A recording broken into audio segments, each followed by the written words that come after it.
not Mercury. This is actually an exercise we did with another company last year. So, but I want to illustrate my point by actually showing you, because I think it's going to make more sense by seeing it. So we've already valued the terminal value, right? That's what we did right when we broke for lunch. We brought that back to time zero. Now we need to bring these cash flows. In this case, there are 4 years of cash flows. We need to bring them back to time zero, or a present value. So what you do is you set, move the cursor here. We're going to set, first identify the discounting periods. So very straightforward, period 1, 2, 3, 4. In the case, we'd have period 5, right? We need to present value factor those periods. And here's how you do it. And these equations are in your notes. You'll have this to take with you. 1 divided by the WACC to the nth power, which is the period again.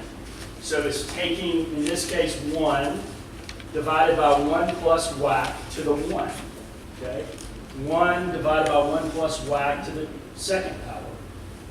And so on and so on. You see how that causes, and this goes back to, we talked about this earlier today, and how the time value of money, it affects, this is how it actually affects those cash flows and reduces them as you go further out in time. You're always going to see this decreasing present value factor as you go out through the concrete period. And then what you do is you take the net free cash flow, so you see here, row 34, times the present value factor gives you a present value of discrete cash flows.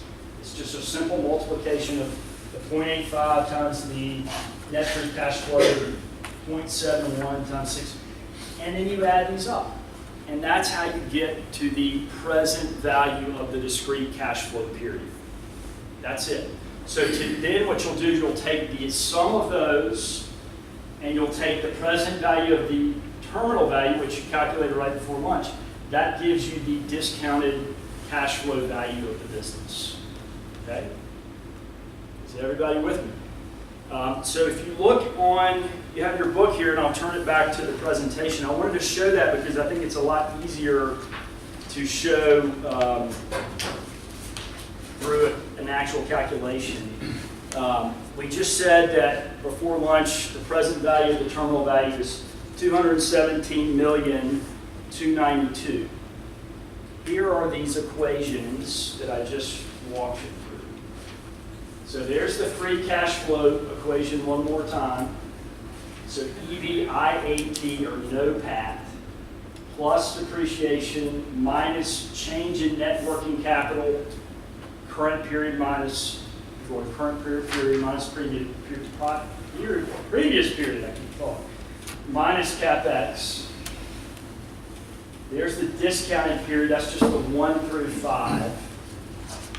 Here's the present value factor.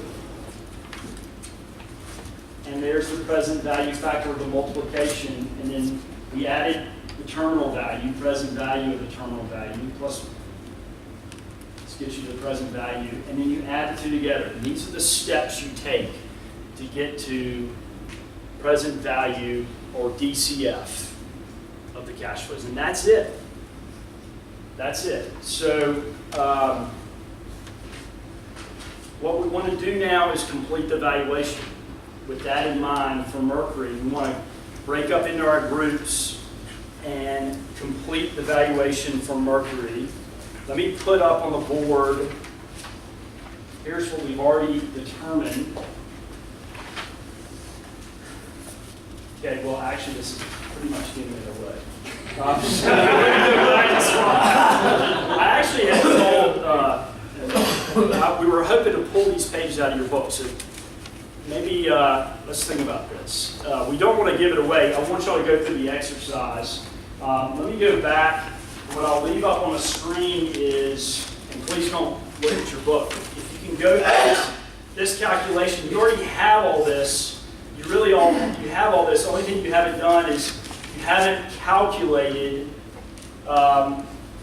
this present value factor, but you know the WACC, and this is a pretty simple calculation. Can y'all run through the calculation and get to a total value of an enterprise value of Mercury? We'll spend just a few minutes on this.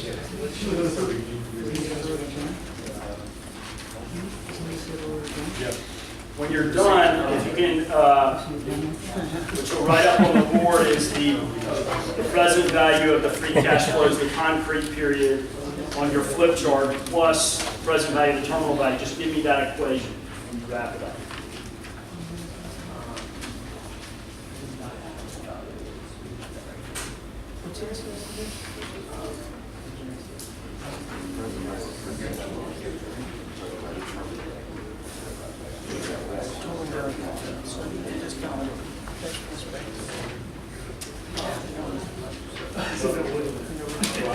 So what allows us to calculate is the enterprise value?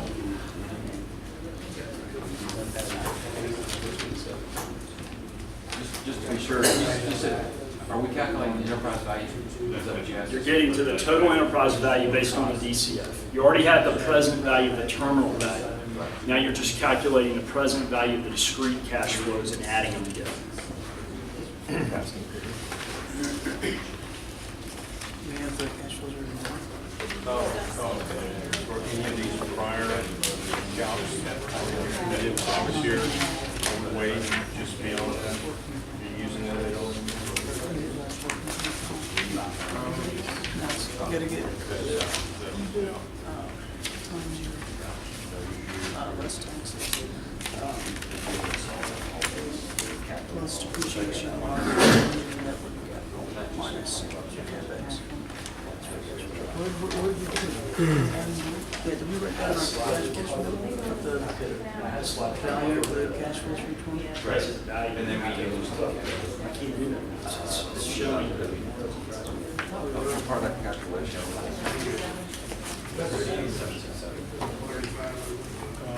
Well, we might not have, no, I guess we only calculated the change in network account. That was You already have the present change in network. So we had to Which that was 217,292.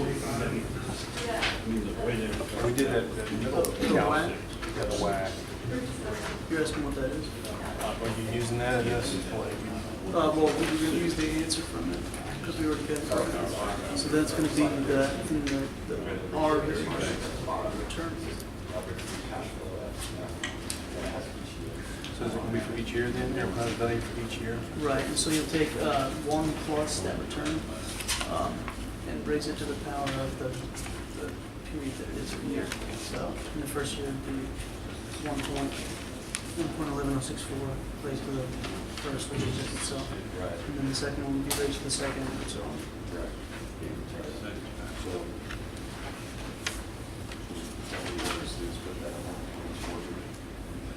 Yeah, that's going to be the denominator, but we still have to figure out the cash flows if we don't have those down.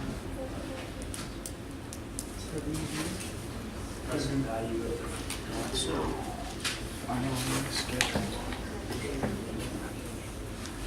so we can have, solid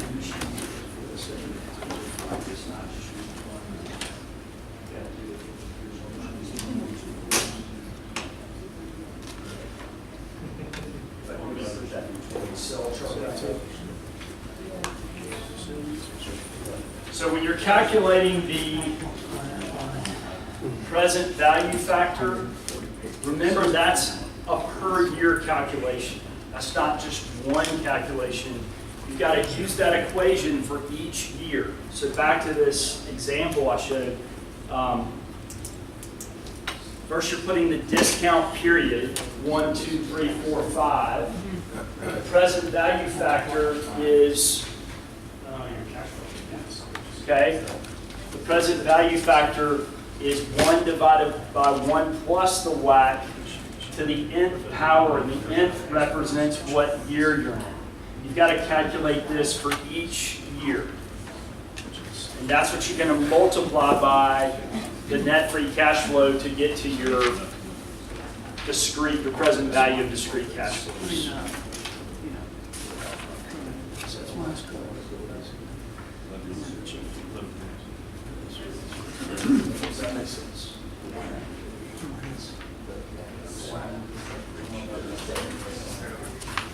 And that's cash flow. This?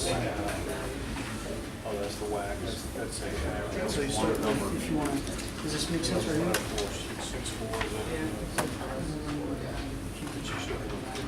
Changing the network we have on years, current asset forces minus the liabilities. To get the, yeah, year change. As a number, not as a percent. So that's the formula to get it if you want to do, 2007.